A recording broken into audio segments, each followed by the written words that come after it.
કેટલી એક્શનમાં છે સ્માર્ટ મીટરના વિરોધ પછી આજ મુદ્દે વધુ વાત કરવા જોડાશે અમારા સંવાદદાતા કિંજલ મિશ્રા। કિંજલ, જે રીતે લોકોનો વિરોધ છે, રાજકારણ પણ ગરમાયું છે અને સરકારે ઉર્જા પ્રધાને બેઠકોનો દોર પણ શરૂ કર્યો છે, વાસ્તવિક સ્થિતિ શું હોઈ શકે છે?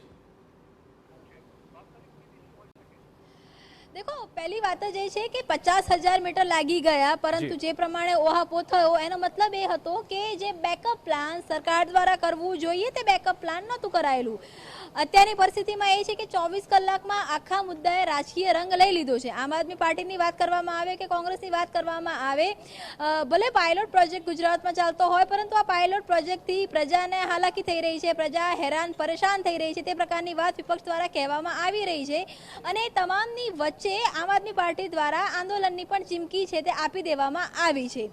સ્માર્ટ મીટરનો જે પ્રોજેક્ટ છે તે આખા દેશ માટેનો પ્રોજેક્ટ છે। ગુજરાતમાં પાયલોટ પ્રોજેક્ટ શરૂ કરવામાં આવ્યો। ગુજરાતના જે સરકારના જે ગ્રાહકો છે, વીજળીના ગ્રાહકો છે, તે અંદાજે 1.5 કરોડ જેટલા ગ્રાહકો છે ને, જેમાંથી 50,000 જેટલા સ્માર્ટ મીટર લાગી ચૂક્યા છે। પરંતુ જો સરકારની માને તો સરકારનું એવું કહેવું છે કે કેટલીક જગ્યા પર ફરિયાદ આવી રહી છે અને કેટલીક જગ્યા પર જાણી જોઈને આ પ્રકારનો માહોલ છે તે ઊભો કરવામાં આવી રહ્યો છે। પરંતુ જે રીતે સ્માર્ટ મીટરની વાત કરવામાં આવે તો લોકોની સુવિધા માટે છે, લોકોની સુખાકારી માટે છે, પરંતુ આપ જોઈ શકો છો તે પ્રમાણે કે સુવિધા માટે હોય કે સુખાકારી માટે હોય, તેમ છતાં પણ જે ફરિયાદ લોકો તરફથી આવી રહી છે, કનુભાઈ દેસાઈ છે તે અહીંયા આવી ચૂક્યા છે, બેઠક છે તે પૂર્ણ થઈ ચૂકી છે। કનુભાઈ, કંઈ કહેશો સ્માર્ટ મીટરને લઈને? કનુભાઈ, આખા રાજ્ય દેશમાંથી ફરિયાદ આવી રહી છે, આખા રાજ્યમાંથી ફરિયાદ આવી રહી છે। સ્માર્ટ મીટર જે પ્રોજેક્ટ હતો એ સરકારનો પાયલોટ સરકારના મંત્રી છે, કંઈ પણ કહેવા માટે ના છે તે પાડી રહ્યા છે, બેઠક છે તે પૂર્ણ થઈ ચૂકી છે। તો આપણે કહી દઈએ કે બેઠક પરિપૂર્ણ થઈ ગઈ છે।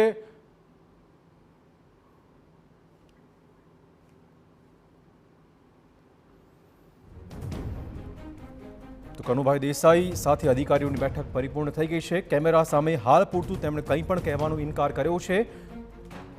અધિકારીઓ સાથે બેઠક પછી તાત્કાલિક તે રવાના થયા હતા અને મીડિયા સમક્ષ કંઈ પણ કહેવાનો તેમણે ઇનકાર કર્યો છે। અમે પૂછવાનો પ્રયત્ન કર્યો કે ખરેખર હવે સમાધાનની પ્રક્રિયા શું હોઈ શકે છે।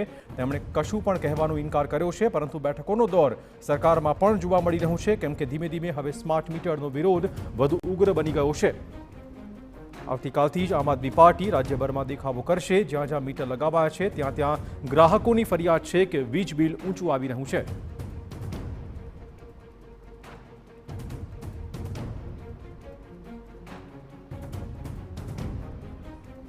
કિંજલ, કનુભાઈએ કશું પણ કહેવાનો ઇનકાર કર્યો છે આપણા બૂમ સામે। લાગે છે કે હજુ પણ ક્યાંક કોઈક નિવેડો લાવવાનો પ્રયત્ન સરકાર કરશે।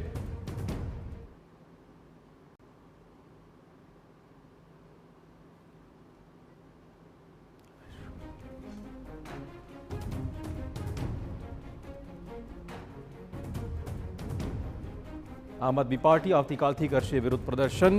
આપણે કહી દઈએ કે અધિકારીઓ સાથે કનુભાઈ દેસાઈ, ઉર્જા મંત્રી, તેમની બેઠક થોડીવાર પહેલા જ પૂરી થઈ ગઈ છે। જોકે TV9ના માઇક સામે તેમણે કંઈ પણ કહેવાનો ઇનકાર કર્યો હતો। લોકોના રોષને કેવી રીતે ખાળવો તે દિશામાં પણ સરકાર પ્રયત્ન કરી રહી છે। બીજી બાજુ અનેક શહેરોમાં લોકો હવે આ મીટર બદલીને જૂનું મીટર આપવાની જ માંગ કરી રહ્યા છે। તેમનો વિરોધ એ પ્રકારનો છે કે નવા સ્માર્ટ મીટર, જે પ્રીપેડ મીટર કહેવાય છે, જેને સ્માર્ટ મીટર કહેવામાં આવી રહ્યા છે, તે પ્રીપેડ વીજ મીટરમાં બિલ વધુ આવી રહ્યું છે।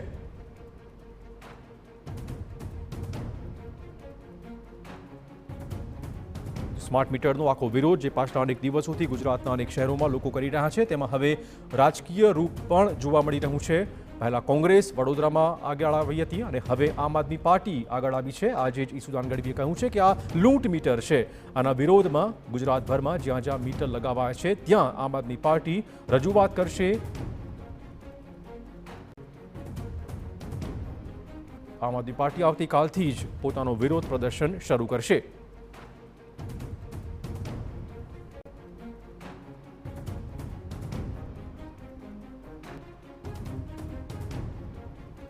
કિંજલ, આપે કનુભાઈ સાથે વાતચીત કરવાનો પ્રયત્ન કર્યો, પરંતુ કશું પણ કહેવાનો તેમણે સ્પષ્ટ ઇનકાર કર્યો છે। શું લાગી રહ્યું છે, બેઠકમાં શું થયું હોઈ શકે? देखो બેઠકની અંદર એ જ મુદ્દા પર ચર્ચા થવાની હતી કે ટોલ ફ્રી નંબર છે તે એક જાહેર છે તે કરી શકાય છે, તેની સાથે જે વર્તમાન જે સ્થિતિ છે તેની અંદર સરકારી જે બિલ્ડિંગો છે તેમાં સૌથી પહેલા જે મીટર છે તે લગાડવામાં આવશે, સ્માર્ટ મીટર, ને તેની સાથે જ કોમન મીટર છે તે લગાડવામાં આવશે। જી। તેની સાથે જો વાત કરવામાં આવે તો જે પણ લોકોને ક્વેરી હોય તે સ્થાનિક જે કચેરીઓ છે ત્યાં સંપર્ક છે તે કરી શકે છે। સવાલ એ આખો છે કે પાણી પહેલા પાળ બાંધવાની જગ્યાએ સરકારે એક જે ઓહાપો થયો ત્યારબાદ જે પ્રકારે વિપક્ષે આખું પોતાનું સ્ટેન્ડ લીધું, એ આમ આદમી પાર્ટી હોય કે કોંગ્રેસ હોય, તમામ લોકોએ જ્યારે સ્ટેન્ડ લીધું અને ત્યારબાદ આ જે આખી પરિસ્થિતિ છે તેમાં સરકાર ડેમેજ કંટ્રોલ કરવાનો પ્રયાસ કરી રહી છે।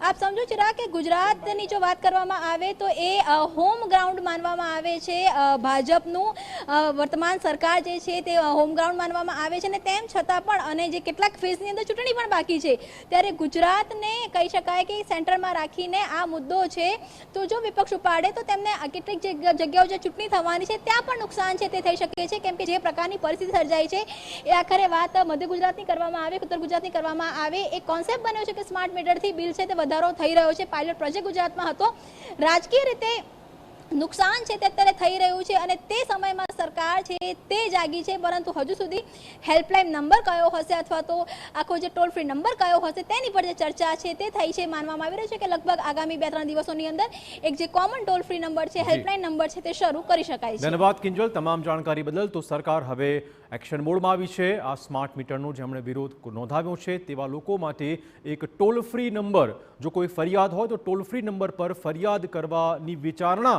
હાલમાં થઈ રહી છે।